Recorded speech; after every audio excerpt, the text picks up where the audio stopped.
Guys, welcome back. I am Manoj Kumar from mess teacher study channel. और जैसा कि पिछले कुछ दिनों से वीडियो मेरा जो चल रहा है एडवर्ड्स में रिलेटेड चल रहा था।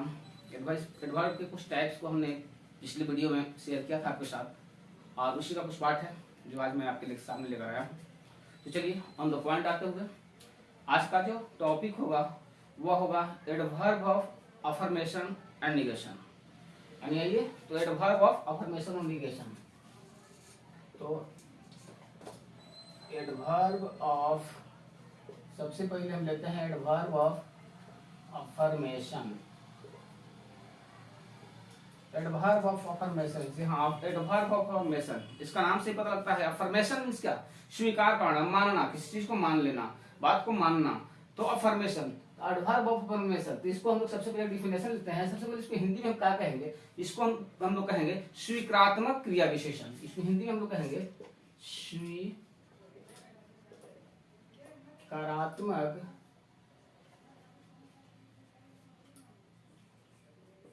क्रिया विशेषण। इसे हम कहेंगे स्वीकारात्मक क्रिया विशेषण। तो सबसे पहले हम लोग इसका डिफिनेशन लेते हैं। डिफिनेशन देखिए क्या कहता है। An adverb which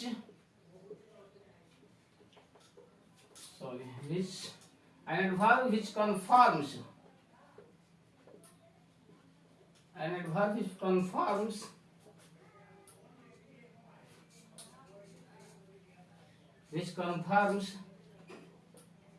in the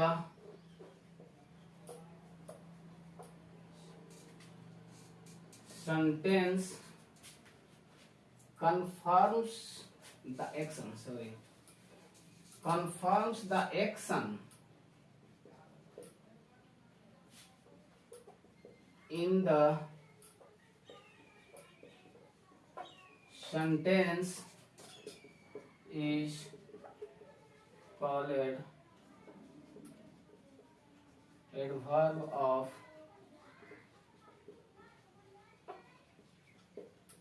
affirmation.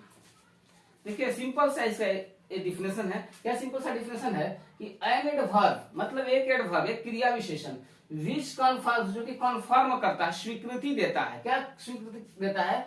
The action in the sentence, कि सेंटेंस में कार्य हो रहा है, is called adverb of affirmation. मतलब एक ऐसा एडवर्ब, एक ऐसा क्रिया विशेषण जो यह बताता है, यह स्वीकृति देता है कि कार्य, सेंटेंस में कार्य हो रहा है, वैसे एडवर्ब को हम एडवर्ब ऑफ अफर्मेशन कहेंगे। एक ऐसा एडवर्ब, एक एन एडवर्ब व्हिच कन्फर्म्स, जो कन्फर्म करता है, स्वीकृति देता है, द एक्शन, कि कार्य हो रहा है कहाँ? इन द सेंटेंस में। यानी एक ऐसा एडवर्ब जो कार्य में, जो सेंटेंस में कार्य हो रहा है, इसका स्वीकृति देता है, उसे हम एडवर्ब ऑफ अफर्मेशन या फिर स्वीकारात्मक क्रिया विशेषण कहते हैं। तो अब स्वीकारात्मक क्रिया विशेषण यानी एडवर्ब ऑफ अफर्मेशन में कौन कौन सा वर्ड आते हैं, उस वर्ड को हम लोग देखें तो उसमें जो वर्ड आता है वह वर्ड आता है yes, surely, certainly, undoubtedly,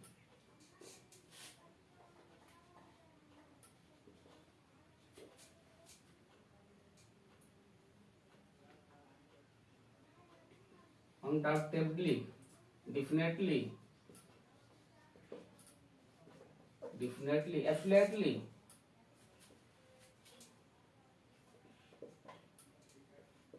absolutely, इसमें कौन सा वर्ड आ जाएंगे? एडवर्ब ऑफ अफर्मेशन वर्ड जो आएंगे, वर्ड आ जाएंगे यस आ जाएगा, श्योरली आ जाएगा, सर्टेनली आ जाएगा, अनडाउटेबली आ जाएगा, डेफिनेटली आ जाएगा और एब्सोल्युटली आ जाएगा। अब इसका सेंटेंस में कैसे यूज करते हैं उसका एग्जांपल के माध्यम से देखिए कैसे सेंटेंस में एक एक करके हम लोग देखेंगे।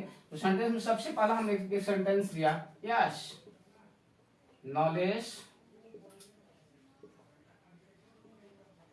Went there, knowledge went there, yes knowledge went there. यहाँ नॉलेज वर्ब है, नॉलेज नाउन है, वेंट वर्ब है, नॉलेज वहां गया। इसका क्या करा? स्वीकृति क्या करा? अफर्मेशन क्या करा? यस, हाँ नॉलेज वहां गया, यानी अफर्मेशन का काम कर रहा है यस, और अफर्मेशन का काम कर रहा है, इसको हम लोग एडवर्ब ऑफ अफर्मेशन कहेंगे। इसको कहेंगे adverb of affirmation. Second example हम लेते हैं, आई certainly went, I certainly went, I certainly went, I verb, आई हो गया सब्जेक्ट, वेंट क्या हो गया verb, मैं गया, लेकिन गया तो उसको प्रभावित कब कर रहा है, certainly एकदम निश्चित गया, निश्चित गया, certainly क्या हो गया, certainly एक एडवर्ब हो गया। अब एडवर्ब हो गया तो कैसा एडवर्ब हो गया, एडवर्ब हो गया तो एडवर्ब ऑफ अफर्मेशन हो गया, क्योंकि स्वीकृति दे रहा है कि एकदम निश्चित गया ये। थर्ड एग्जांपल लेते हैं हम लोग, surely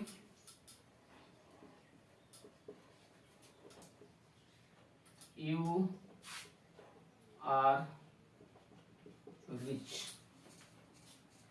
surely you are rich, you subject हो गया, आर वर्ब हो गया, रिच आप अमीर हो, आप अमीर हो, इसका स्वीकृति दे रहा है, अफर्मेशन कर रहा है, अफर्म कर रहा है, क्या कर रहा है अफर्म, श्योरली निश्चित तुम अमीर हो, तो श्योरली क्या कर रहा है, यहाँ एडवर्ब का काम कर रहा है। अब एडवर्ब का काम कर रहा है तो कैसा एडवर्ब काम कर रहा है, एडवर्ब ऑफ अफर्मेशन का काम कर रहा है, इसलिए श्योरली क्या हो गया, एडवर्ब ऑफ अफर्मेशन हो गया।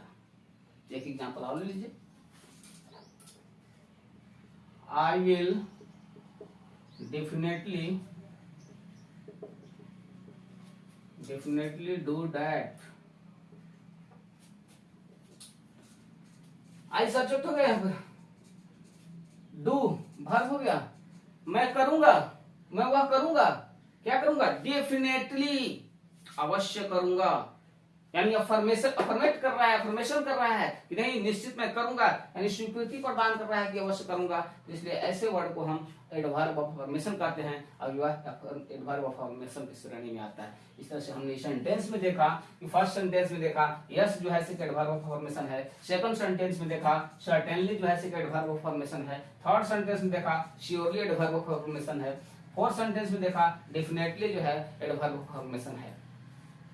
आशा करता हूं एडवर्ब ऑफ अफर्मेशन आप बढ़िया तरह से समझ गए होंगे और आप लोग इसको नोट डाउन कर लिए होंगे, और नहीं किए होंगे तो थोड़ा कर लेंगे। हमेशा वीडियो में मैं आपको ये चीज इंडिकेट करता हूं कि जैसे जैसे मैं नोट डाउन करता जाऊंगा आप भी नोट डाउन करते रहें, ताकि नेक्स्ट जो ये है नेक्स्ट जो टॉपिक है उस पर मैं जल्दी से जल्दी उस पर बात कर सकूं। तो चलिए इसको नोट डाउन कर लेंगे, नहीं किए होंगे तो फिर स्किप आगे पीछे करके फिर इसको नोट डाउन कर लेंगे। तो चलिए अब नेक्स्ट इसके बाद रह गया, इसके बाद जो रह गया उस पर हम लोग चर्चा करेंगे, और जो नेक्स्ट जो पार्ट है वह है एडवर्ब ऑफ निगेशन। किसी किसी पार्ट में देखने के लिए मिलता है कि एडवर्ब ऑफ अफर्मेशन और एडवर्ब ऑफ निगेशन एक ही बार दिखला दिया जाता है। हमने कोशिश किया कि बारी बारी से अलग अलग करके दूं ताकि आपको बेहतर ढंग से इस चीज को समझ जाए, अफर्मेशन एंड निगेशन को। तो चलिए नेक्स्ट जो मेरा पार्ट है वह है adverb of negation. Adverb of negation, adverb of negation जी, adverb of negation, negation, negation का मतलब ही समझ रहा है नकारात्मक, मना करना। तो निगेशन इसे हम लोग हिंदी में कह सकते हैं निषेधवाचक, निषेधवाचक क्रिया विशेषण। एडवर्ब ऑफ निगेशन यानी निषेधवाचक क्रिया विशेषण। तो चलिए आइए इसका भी एकदम सरल सा डिफिनेशन लेते हैं। आशा करता हूं 1 से 2 बार अगर यदि डिफिनेशन को आप देखेंगे तो आपको पूरी तरह से मनो मस्तिष्क में बस जाएगा। तो चलिए इसका डिफिनेशन क्या लेंगे, एन एडवर्ब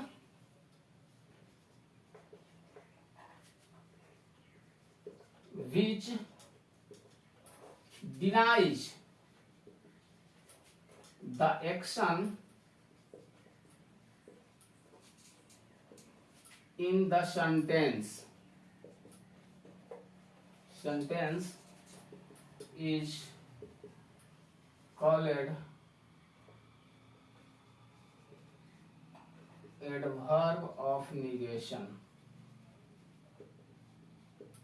निगेशन एक सेंटेंस, एक ऐसा सेंटेंस, एन एडवर्ब एक ऐसा एडवर्ब जो क्या करे, जो डिनाई कर देता है, मना कर देता है, निषेध कर देता है, नकार देता है, क्या कर देता है, द एक्शन द सेंटेंस, कि सेंटेंस में जो कार्य हो रहा है उसको मना करता है, डिनाई करता है, उसको हम लोग कहेंगे is called adverb of negation. यानी जिस ऐसा क्रिया विशेषण जो सेंटेंस में जो वाक्य में कार्य होने को नकार देता हो, नकारात्मक का भाव प्रकट होता हो, नकारात्मक का भाव देता हो, उसको हम एडवर्ब ऑफ निगेशन कहेंगे। अब देखेंगे एडवर्ब ऑफ निगेशन में कौन कौन सा सेंटेंस आते हैं, उस सेंटेंस को देखते हैं। तो सबसे पहला जो सेंटेंस आता है वह आता है नो, फिर आता है नॉट, फिर आता है नेवर, इस तरह के आते हैं।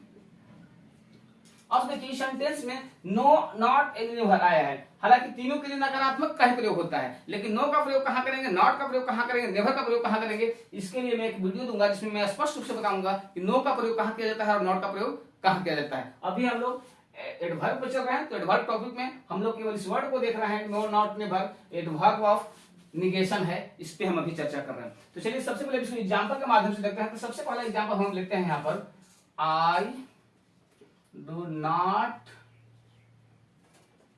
Know him.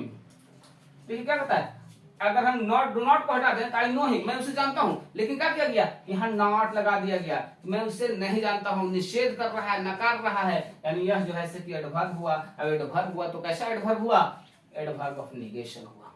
सेकंड एग्जांपल लेते हैं। सेकंड एग्जांपल को हम लोग देखते हैं, Chandni will never go there. Chandni will और कहे चांदनी विल गो देयर कहे तो चांदनी वहां जाएगी, चांदनी वहां जाएगी, लेकिन यहाँ पे क्या लगाया गया, नेवर लगाया गया। यह क्या कर रहा है, डिनाई कर रहा है, एक्शन को क्या कर रहा है, डिनाई कर रहा है, अस्वीकार रहा है कि नहीं, वहां नहीं जाएगी। तो यह क्या हो गया, एडवर्ब हो गया। एडवर्ब हो गया तो कैसा एडवर्ब हो गया, एडवर्ब हो गया तो एडवर्ब ऑफ निगेशन हो गया। एक एग्जांपल हम और लेते हैं,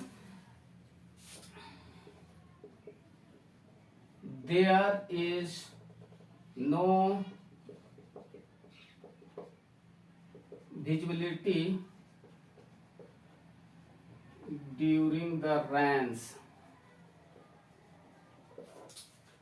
क्या कर रहा है, there is no visibility, there is no visibility during the rains, यानी वर्षा हो रहा है तो वहां पर कुछ भी दिखाई नहीं पड़ रहा है, कुछ भी दृश्य नहीं है। तो यहाँ पर नो क्या कर रहा है, नो कर रहा है क्या चीज, नो यहाँ पर मॉडिफाई कर रहा है, किसको, दिखाई देने का, विजुअलिटी को। यहाँ पर रेंस के दरमियान जो विजुअलिटी है उसको शो कौन कर रहा है, नो कर रहा है। तो क्या हो गया, नो एक एडवर्ब हो गया। अब एडवर्ब में कैसा एडवर्ब हो गया, एडवर्ब में हो गया यह एडवर्ब ऑफ निगेशन। आशा करते हैं आपको एडवर्ब ऑफ अफर्मेशन और एडवर्ब ऑफ निगेशन आप बड़ी अच्छा तरह से समझ गए होंगे। अब आप तो जानते हैं, लास्ट में मैं आपसे वही कहूंगा कि वीडियो को पूरा शुरू से लेकर लास्ट तक देखें, अपने दोस्तों को शेयर करें, और बढ़िया लगे तो लाइक करें, कमेंट करें, और जो न्यू सब्सक्राइबर हैं, जो नए व्यूवर्स हैं, वो एक बार चैनल को सब्सक्राइब अवश्य करें, ताकि जैसे ही मैं वीडियो अपलोड करता हूं वो सीधा का सीधा आपके पास पहुंचे। Thank you for watching this video.